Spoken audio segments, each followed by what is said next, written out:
यानी जो 100 रुपए मिलने वाले थे आपको, वो आपको नहीं दिए जाएंगे।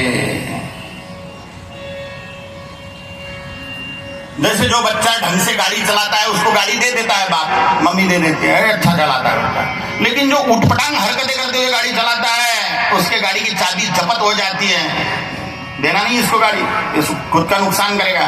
वैसे जो व्यक्ति ने व्यसनों में धन खर्च किया हुआ है, कुकर्मों में धन लगाया हुआ है, उसकी प्रॉपर्टी छीन ली जाती है। उसकी सदगति होने के लिए, उसके दुर्गति को रोकने के लिए महालक्ष्मी द्वारा ये विधान है कि वो ज्यादा कुकर्म ना करने पाए, इसलिए उसके पास की संपत्ति छीन ली जाती है।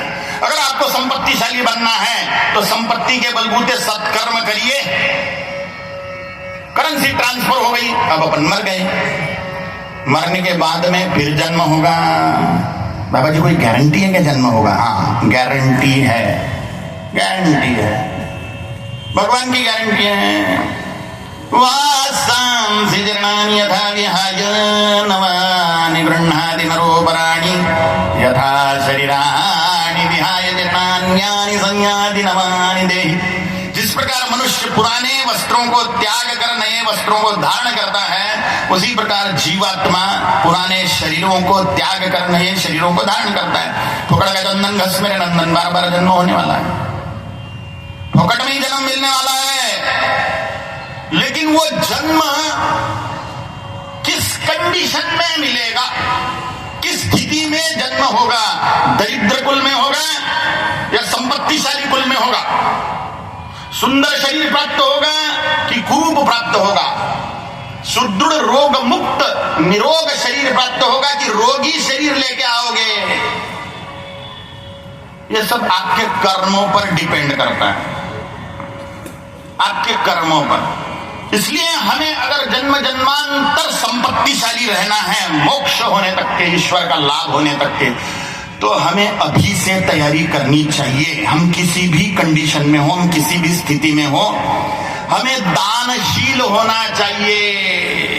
और दान के कर्म पे श्रद्धा माने विश्वास होना चाहिए कि ये निकलेगा, और उसका फल मिलने के लिए सबूरी होनी चाहिए। श्रद्धा और सबूरी, ये हमारे दिमाग में पक्का होना चाहिए। इन सिद्धांतों पर भरोसा, और दानशील होना चाहिए। सॉलिड दान करना चाहिए। इतना बड़ा घमेला भर के पका लिया और 2 दाने दान कर दिए, इसको कोई दान बोल देगा? ये दान नहीं है। सॉलिड दान होना चाहिए 10%, कम से कम 10%। जिनको राजा बनना है उन्होंने 50% दान करना चाहिए, तो राज लक्ष्मी को प्राप्त करते हैं, साम्राज्य लक्ष्मी को प्राप्त करते हैं।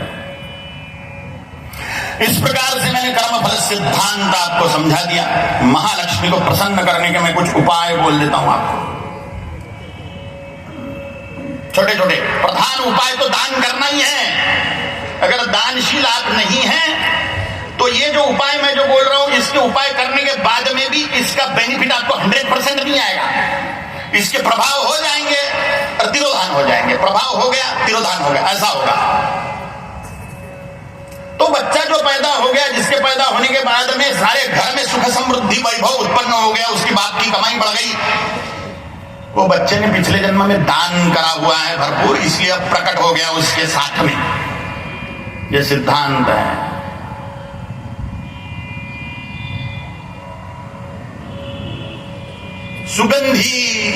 सुगंधी ऐसी वस्तु, अभी यज्ञ की सुगंधी फैल रही है।